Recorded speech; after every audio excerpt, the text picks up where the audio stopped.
Hai guys, apa kabar kalian? Semoga kalian selalu sehat dan selalu dalam lindungan Tuhan. Untuk kali ini, bukan film India yang akan Mimin bahas guys. Karena film In Our Prime yang telah rilis di bioskop tahun 2022 ini telah menarik perhatian Mimin untuk diulas. Meskipun sebagian dari kalian mungkin pernah menonton film dari negeri Korea ini ya. Namun setiap review film tentu memiliki pandangan yang berbeda. Sedikit plot mengenai cerita ini adalah tentang seorang siswa kelas menengah yang tak memiliki teman karena miskin yang diperankan aktor muda Kim Dong Hui dan Choi Min Sik sebagai seorang penjaga sekolah yang ternyata memiliki kemampuan luar biasa soal matematika. Lalu apa hubungan mereka berdua dalam film keren ini? Baiklah, tanpa basa-basi lagi, inilah alur ceritanya. Film berlatar di sebuah sekolah menengah bernama Donggun Academy. Terlihat Han Ji-woo, siswa kelas 12 yang duduk sendirian di kantin tanpa seorang teman. Bukan karena introvert, teman angkatannya memang sungkan berteman dengan dirinya, dan sepanjang film ini hanya akan memperlihatkan film matematika saja. Karena menurut mereka, matematika adalah pelajaran terpenting dibanding pelajaran yang lain. Semua teman Ji-woo dianggap jenius oleh guru matematika mereka yang bernama Kim Geon-ho. Bagaimana tidak? Semua teman Ji-woo adalah murid kaya raya yang disupport orang tua mereka mengikuti les matematika tambahan, sehingga Pak Kim tak terlalu menguras energi untuk mengajari mereka. Beda hal dengan Ji-woo yang memiliki latar belakang siswa kurang mampu secara finansial. Ia masuk ke SMA itu juga melalui beasiswa murid kurang mampu. Orang tuanya tak mampu membiayainya les tambahan. Jadi, dia memaklumi dirinya sendiri memiliki peringkat 238 dari 240 siswa, alias peringkat 2 dari belakang. Pak Kim mengancam akan mentransfernya ke sekolah lain jika nilainya terus-terusan begini. Meski tinggal di asrama putra dan memiliki teman sekamar, Han Ji-woo hanya dijadikan kurir makanan berkedok persahabatan. Ini berlangsung lama, sampai seorang petugas keamanan sekolah bernama Pak Sung memergokinya membeli 4 soju. Alhasil, Pak Kim pun memarahinya di depan kelas. Pak Kim tak yakin jika Han Ji-woo melakukannya seorang diri. Ia akan diskorsing dari asrama jika tak menyebut 3 pelaku lainnya. Han Ji-woo tetap mengaku hanya dia sendiri yang terlibat, sehingga terpaksa Ji-woo diskorsing dari asrama selama sebulan. Teman sekamarnya sangat berterima kasih dengan Han Ji-woo. Ji-woo pasti kena marah ibunya jika tahu putranya diskorsing. Makanya Hai-chun menyarankannya tinggal sementara waktu di gedung sains B103. Mereka pun sangat kesal dengan Pak Sung, si penjaga sekolah yang tega melaporkan Han Ji-woo. Diketahui Pak Sung sendiri orang Korea Utara asli yang berhasil membelot ke Korea Selatan demi kehidupan yang lebih layak. Namun tetap saja ia merasa kesepian tinggal tanpa keluarga di Korsel. Namun ia bersyukur masih diberikan pekerjaan di sana. Kembali ke Han Ji-woo. Ia merasa putus asa dengan tugas matematika yang kata Pak Kim tak ada jawabannya di internet. Karena soal itu berasal dari neraka. Oleh karenanya, Ji-woo pun memutuskan untuk pulang saja dan pindah sekolah. Teman kelasnya bernama Boram memarahinya yang cupu mau-mau saja dijadikan kambing hitam oleh teman-temannya. Tapi Ji-woo tak tertarik dengan kalimat Boram. Ji-woo sampai di rumah, ibu terlihat senang. Namun Ji-woo juga melihat ibunya sedang banyak pikiran. Setelah ayah meninggal, ibu banting tulang sendirian. Namun ibu sangat bangga memiliki putra yang berhasil masuk SMA terbaik di sana. Ji-woo jadi tak tega dengan ibunya, sehingga ia pun pamit kembali ke sekolah agar ia tak lagi menambah beban ke ibunya. Pak Sung mendapati Ji-woo yang bersembunyi di lingkungan sekolah, lalu menyuruhnya kembali ke asrama. Ji-woo bilang tak bisa, karena laporan Pak Sung membuatnya diskors dari asrama putra. Jadi Ji-woo numpang semalaman di mes Pak Pung. Ji-woo ketiduran dan menjatuhkan tugas sekolahnya yang menumpuk. Paginya, Ji-woo pun diusir dari mes Pak Pung. Ia lalu masuk ke kelas dan keheranan melihat tugasnya sudah dikerjakan seseorang. Bahkan Boram sampai heran melihat jawaban Ji-woo yang benar sendiri. Ji-woo lalu kembali ke Pak Sung, tapi Pak Sung enggan menanggapi pertanyaan Ji-woo perihal tugas yang Pak Sung kerjakan. Ji-woo masih tak menyerah dan membuat Pak Sung risih dengannya. Suatu ketika, Pak Kim dan guru lainnya sedang mengeluhkan beberapa siswa kurang mampu yang ketinggalan nilai karena tak mampu membayar les tambahan seperti siswa yang lainnya. Sehingga terpaksa mereka mentransfer beberapa murid itu ke sekolah biasa. Pak Kim juga mengeluhkan Han Ji-wo. Itu membuat Pak Sung merasa bersalah pada anak tersebut. Sehingga saat Ji-wo kembali menemuinya, Pak Sung pun mempersilahkannya bicara. Ji-wo meminta bantuan Pak Sung mengajarinya matematika. Pak Sung meminta Ji-wo les di luar saja. Tapi Ji-wo tak punya uang. Ibunya janda dan ayahnya telah mati kecelakaan. Pak Sung semakin iba. Ia akan mengajari Ji-wo di lab biologi setiap malam dan Ji-wo harus mentraktirnya susu stroberi. Malam pun tiba. Pak Sung memberikan 3 peraturan yang harus dipatuhi Han Ji-wo. Pertama, jangan pernah memberitahu siapapun tentang kelas ini. Kedua, tidak ada soal selain matematika. Dan ketiga, Pak Sung tak tertarik dengan nilai tes Ji-wo. Pelajaran pun dimulai dari dasar, dan Ji-wo menemukan kesalahan pada soal yang diberikan Pak Sung. Pak Sung menyadari bahwa Ji-wo tak sepenuhnya bodoh, namun Ji-wo sangat buta untuk memecahkan masalah, karena dia enggan memecahkan masalah itu sendiri. Sedangkan untuk memahami matematika, Ji-wo harus mengikuti prosesnya, bukan hanya mengandalkan rumus tanpa mengetahui arti dan fungsinya. Les pun selesai, dan untuk sementara waktu Ji-wo akan menginap di mes Pak Sung. Cerita berlanjut di kelas. Pak Kim menjelaskan tentang kehebatan Pitagoras. Katanya, meskipun muridnya menang Olimpiade Matematika Nasional, ataupun memenangkan Nobel, itu hanya berguna untuk sekolah saja, namun tak berguna untuk membantu siswa masuk ke perguruan tinggi terbaik. Tapi, dengan penghargaan Pitagoras, tak akan ada kampus yang berani menolaknya. Sehingga untuk alasan ini, kompetisi ini akan dijadikan ujian akhir. Siswa masih punya waktu 2 bulan dan Pak Kim harap siswanya yang akan memenangkan kompetisi itu. Han Ji-wo tak begitu sedih, ia punya Pak Sung yang akan membantunya. Bahkan sekarang, Ji-wo semakin mahir dalam matematika. Pak Sung memperlihatkan rumus turunan dari akar kuadrat dari 2. Ji-wo heran kenapa sepanjang itu hanya untuk mencari jawabannya. Pak Sung menjelaskan, teori itu dari ilmuwan bernama George Friedrich Bernhard Riemann. Ji-wo mengenal ilmuwan itu, namun dalam kurikulum, hipotesis bilangan primanya belum terbukti. Pak Sung menjelaskan kenapa dunia ini matematikawan sangat terkenal, mengerjakan perhitungan yang tak berguna seperti akar kuadrat dari 2, karena manusia tak bisa melakukannya hanya dengan menghafalkan rumus. Manusia harus turun dan berteman untuk memahami matematika. Sebenarnya matematika itu sangat simpel jika Ji-wo mau mendalaminya. Ji-wo menjadi semakin semangat. Dan ini sudah genap sebulan, Ji-wo tinggal dan belajar bersama Pak Sung.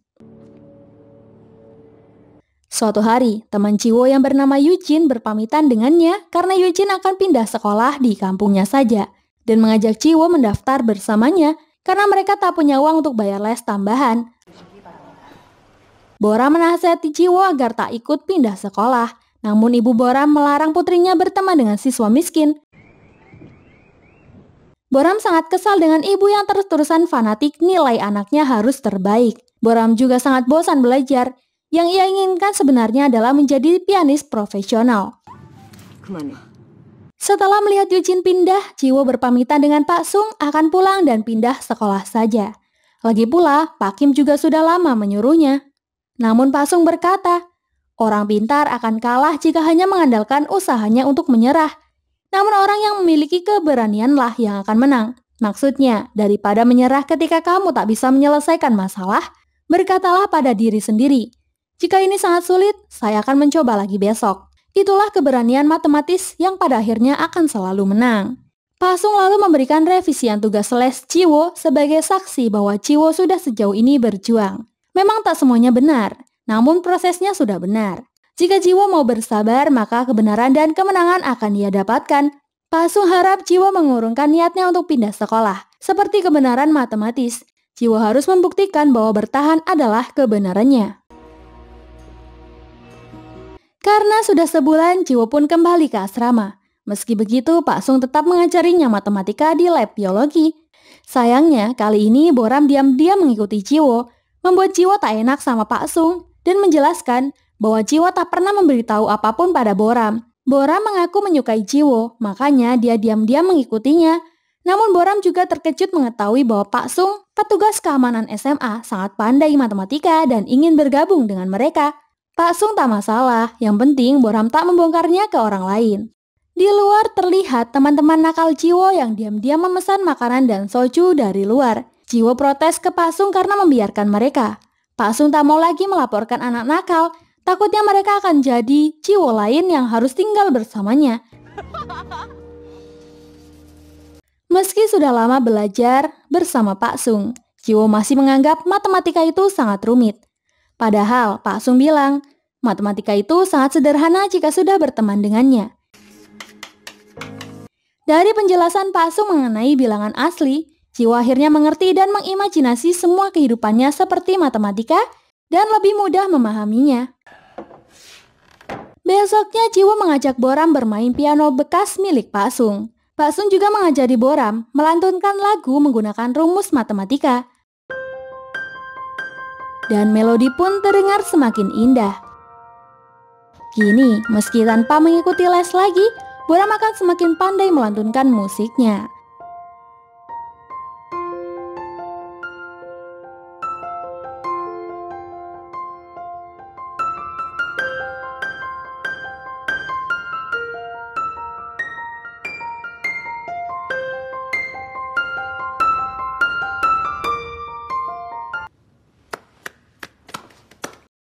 Saat kembali ke kelas matematika, Jiwo menemukan kesalahan pada Pak Kim dalam membuat soal. Pak Kim tentu malu mengakuinya, apalagi Jiwo juga pandai menjelaskan alasannya. Sehingga Pak Kim pun mengusirnya dari kelas. Kelakuan Pak Kim tak menciutkan hati Jiwo. Ia justru menemui Pak Kim kalau dia tak jadi pindah ke sekolah dan memilih bertahan saja. Scene lalu berpindah di tempat daur ulang Daesung milik Won Hae. Won Hae adalah sahabat Pak Sung yang juga berasal dari Korea Utara. Won Hae memberikan HP Android agar Pak Sung lebih mudah menghubunginya. Pak Sung memamerkannya pada Jiwo dan memperlihatkan sebuah tesis matematika. Jiwo meminta bantuan temannya untuk membukakan ruang lab komputer untuk mengeprint sesuatu. Bersama Boram, Jiwo memberikan print-printan tesis karya Seon Kim. Sedangkan hari Pitagoras Akademi Donggun pun telah tiba. Han Jiwo sangat percaya diri mengerjakan soal-soalnya, namun tidak dengan Boram.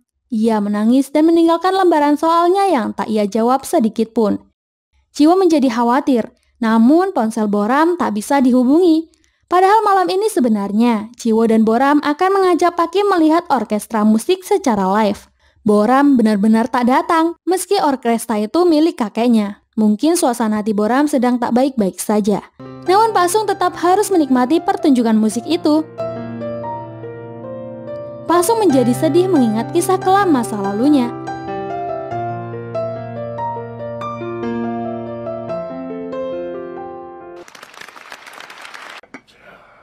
Karena sudah diajak jalan-jalan, Pak Sung pun mengajak Jiwo makan bersamanya. Jiwo pun sangat lahap menyantap makanannya.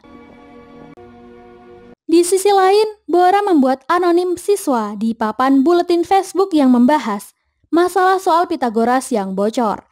Ternyata sebelum ujian Pitagoras, Pak Kim lah yang telah mencuri soal untuk murid kayanya di kelas. Ibu Boram menjadi salah satu wali siswa yang membeli soal itu. Semua itu karena ambisi Pak Kim agar sekolah mereka memenangkan kompetisi Pitagoras itu. Kepala sekolah menyuruh semua guru segera menutup rapat-rapat kasus itu sebelum Dewan Pendidikan mengetahuinya. Untuk itu, Pak Kim pun harus mencari kambing hitam. Siangnya, Jiwo mengantar Pak Kim membeli beberapa buku. Saat menggesek kartu, Jiwo baru sadar nama asli Pak Sung adalah Dr. Ri Hai Suk. Setelah seorang pria bernama Pak Pirju mengenalinya. Pirju adalah salah satu alumni mahasiswa Pak Sung di Universitas Kim Il-sung, jurusan ekonomi. Pak Sung sangat tak nyaman ketika Pirju menyebut Pak Sung sebagai jenius matematika yang berasal dari Korea Utara. Ditambah lagi Pirju mengira Jiwo adalah Taeyeon, anak Pak Sung. Pak Sung segera mengajak Jiwo pergi sebelum Pirju bicara lebih banyak. Jiwo jadi banyak tanya soal kehidupan pribadi Pak Sung, namun Pak Sung enggan menjawabnya. Pak Sung menjadi sedih mengingat putranya yang telah mati. Ia sangat merindukan Taeyeon. Di kantin, Jiwo mendengar berita soal Pak Sung. Para ilmuwan matematika telah bekerja selama 160 tahun. Namun, hipotesis Riemann itu telah dipecahkan oleh Dr. Ri Hak Sung yang berasal dari Korea Utara. Dr. Ri telah membelot ke Korsel dan pemerintah Korut menginginkan kembalinya Dr. Ri sebagai ilmuwan mereka. Namun kini keberadaan Dr. Ri tak diketahui. Won Hai juga melihat berita tersebut dan menjadi syok. Dulu Pak Sung adalah pemenang Olimpiade Internasional mewakili Korea Utara dan Pak Jung Nam perwakilan dari Korea Selatan. Mereka berdua mendapat penghargaan dari Paul Ertz, matematikawan terkenal di dunia. Dulu, semua orang menjuluki mereka sebagai Epsilon dan memberi mereka sebuah pulpen. Jiwo menemui Pak Sung dan membahas soal hipotesis Riemann. Pak Sung menjadi marah dan melarang Jiwo memanggilnya Ri Hak Sung, tanpa menjelaskan penyebabnya.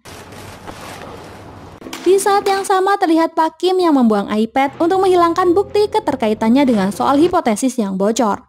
Lalu Pak Kim melihat rekaman CCTV yang memperlihatkan Jiwo diam-diam keluar dari lab. Jiwo dan rekannya pun dipanggil, namun rekan Jiwo disuruh keluar. Pak Kim akhirnya memiliki satu kambing hitam untuk menyelamatkan reputasinya. Meski Pak Kim percaya bahwa Jiwo orang yang jujur, di mana dia masuk ke lab bukan untuk mencetak soal rahasia Pythagoras, melainkan mencetak sebuah PDF tesis yang tidak bisa saya sebutkan judulnya. Namun jika para dewan melihat rekaman CCTV itu, mereka jelas akan menuduh Jiwo sebagai pelaku pencuri soal Pythagoras. Daripada Jiwo dipenjara 5 tahun atas tuduhan itu, Pak Kim memberinya solusi untuk pindah sekolah umum saja dan dia akan mengurus semuanya. Jiwo pun tak berdaya. Boram syok mengetahui di forum berita sekolah mengenai Jiwo yang dituduh mencuri soal ujian. Di Korea Utara, media mereka sedang menuduh Korea Selatan sudah menculik Dr. Ri Hak Sung. Perwakilan AS akan datang ke Korsel mengenai tuduhan itu. Semua itu karena hipotesis Riemann terkait dengan kriptografi. Tak hanya enkripsi militer, tetapi Eniaga terkait juga dengannya. Jika tak segera menemukan ahli matematikawan seperti Dr. Ri, maka keamanan perbankan dan marketplace Amerika akan retak. Untuk menepis tuduhan penculikan Dr. Ri, Dewan Pemerintahan menekan Won Hai segera membujuk Dr. Ri angkat suara di media. Won Hai enggan, karena Dr. Ri pasti menolak mengingat putranya yang telah meninggal karena tragedi Laut Korsel kala itu. Namun, ketua tetap menekan Won Hai segera membujuknya. Pak Sung mendengar berita yang menginginkan wawancaranya itu. Namun ia menjadi jengkel saat Pilju mendatanginya. Pilju harus jujur, jika ia tak membawa Pak Sung ke wawancara media, maka karir Pilju akan terancam. Selain itu, dengan muncul ke permukaan, Ri Hak Sung tak perlu lagi bekerja menjaga SMA. Ia bisa hidup mewah dan bebas di Korea Selatan sebagai ilmuwan matematika. Namun Pak Sung sudah terlanjur sakit hati dengan Korsel. Putranya mati karena mereka membunuhnya. Pak Sung segera mengemasi barang-barangnya untuk kembali ke Korea Selatan. Won Hai juga tak bisa memaksa keinginan Dr. Ri Hak Sung ini. Won Hai memberikan draft penelitian hipotesis Riemann milik Pak Sung. Pak Sung jadi mengamuk mengingat kembali putranya yang telah mati. Di luar, Jiwo mendengar semuanya. Setelah kematian putranya 3 tahun yang lalu, Dr. Ri Hak Sung juga telah mati. Sedangkan Jiwo memiliki sejuta pertanyaan. Ia takut Pak Sung meninggalkannya. Jiwo merasa Pak Sung tak menganggapnya dan malah menuduh Jiwo hanya memanfaatkan dirinya untuk matematika. Jiwo menjadi sangat putus asa. Pak Sung berjalan sendirian dengan kopernya menuju bandara. Namun ia mengurungkan niatnya untuk terbang kembali ke Korea Utara. Ia duduk merenungi nasibnya, sampai melihat seorang laki-laki yang mirip dengan Taeyeon. Pak Sung semakin sedih mengira bahwa putranya ke Korsel adalah jalan terbaik. Nyatanya Taeyeon tak bahagia karena mendapat bulian dari orang-orang Korea Selatan. Taeyeon menyalahkan ayahnya sendiri. Taeyeon sangat membenci matematika karena itu penyebab ayahnya membelot dan bekerja untuk negara orang. Taeyeon yang kesal menuju laut perbatasan untuk kembali ke Korea Utara. Tim patroli berkali-kali memberikan peringatan dan karena tak digubris, Taeyeon terpaksa ditembak. Sedangkan Jiwo pulang ke rumah dan diam-diam mengambil stempel ibu untuk menyetujui formulir pemindahan sekolahnya itu. Jiwo sangat terpukul dengan kehidupannya. Pak Sung adalah harapan terakhirnya, namun ternyata nasib baik tak mau memihak dirinya. Keesokan harinya adalah ulang tahun Akademi Donghun ke-17. Sekaligus upacara penghargaan Pythagoras yang dihadiri perwakilan Dewan Universitas ternama. Jiwo menyerahkan formulirnya ke Pak Kim. dan Won-hae segera menjemput Pak Sung agar tak telat wawancara. Sedangkan Bora menelpon Pak Sung, memberitahukan bahwa Jiwo telah keluar dari sekolah karena dituduh Pak Kim mencuri soal ujian. Boram segera mencegah Jiwo keluar sekolah dan menyuruhnya masuk ke ruang auditorium terlebih dahulu. Juri kompetisi Pitagoras sekolah mereka adalah Profesor Oh Jung-nam, yang dulu merupakan pemenang Olimpiade Matematika tingkat internasional. Prof. Jung-nam memberikan sambutan. Dalam sambutan itu, Prof. Jung-nam mengenang sahabatnya yang berhasil membuktikan hipotesis Riemann yang sudah 160 tahun yang lalu. Dan sebelum menyebut nama orang itu, Prof. Jung-nam berhenti setelah melihat Dr. Ri Hae-sung berjalan ke arahnya. Pak Kim yang tak mengenal identitas asli Pak Sung menyuruh Pak Sung segera menghindar. Pak Sung segera memperlihatkan penanya dan seketika Prof. Jung-nam mengenalinya. Setelah sekian lama, dua sahabat itu akhirnya bertemu. Dengan bangga, Prof. Jung-nam memperkenalkan Dr. Ri Hak-sung kepada seluruh siswa sebagai ilmuwan matematika yang selama ini dicari oleh dunia. Baik guru maupun siswa menjadi syok, karena ternyata petugas keamanan mereka adalah ahli matematika. Pak Sung pun memberikan alasan kenapa ia datang ke auditorium ini, yakni karena seorang siswa yang tak lain Han Ji-wo. Pak Sung membersihkan nama Jiwo yang dituduh Pak Kim sebagai pencuri dokumen soal Pitagoras dan menjadikan muridnya itu sebagai kambing hitam untuk menutupi kesalahannya sendiri. Pak Kim tentu tak terima. Namun karena sikap yang tak terkontrol itu menjadikan semua audiens meyakini bahwa Pak Kim telah bersalah. Keahlian Pak Sung di bidang matematika hanya digunakan untuk membuat senjata, dan itulah alasan terbesar Pak Sung kecewa dan membelot dari Korea Utara ke selatan. Di selatan, Pak Kim mendapat beasiswa perguruan tinggi ternama dan jaminan pekerjaan dengan gaji yang sangat baik. Namun tetap saja di selatan, Pak Sung tak bisa bebas belajar. Yang paling Pak Sung sesali, keserakahannya itu membuat dirinya kehilangan putranya sendiri yang terbunuh di sini. Tapi berdirinya ia ke sini adalah demi menepati janjinya dengan pria yang begitu menyedihkan, tak lain si Jiwo yang berusia 17 tahun itu. Dia membuang masa depannya. Sebelum siswa itu, Pak Sung hanyalah orang yang serakah dan terlihat menyedihkan sebagai pria egois yang mementingkan diri sendiri. Dia bilang, Han Ji-wo, maafkan saya dan terima kasih. Itulah kalimat terakhir Pak Sung sebelum ia pergi. Akademi akan mengusut kembali kasus Pitagoras itu dan memecat Pak Kim dari sekolah, sedangkan permohonan permindahan Ji-wo akan ditolak. Di luar, Won-hae telah menunggunya untuk wawancara TV nasional Korea Selatan. Won-hae lalu membuang HP yang dulu ia berikan padanya dan memberikan buku paspor Korea Selatan asli, di mana orang Korea Selatan memiliki kebebasan dari pergerakan dan perjalanan kemanapun, dan itu telah ditulis dalam konstitusi negara. Won-hae mempersilahkannya pulang ke Korea Selatan atau kemanapun. Jika ia tak kembali ke selatan, maka orang selatan akan menculiknya lagi. Jiwo akan melanjutkan pendidikannya di Donggun Academy, dan Won-hae memberikan kenang-kenangan Pak Sung untuk dipelajari.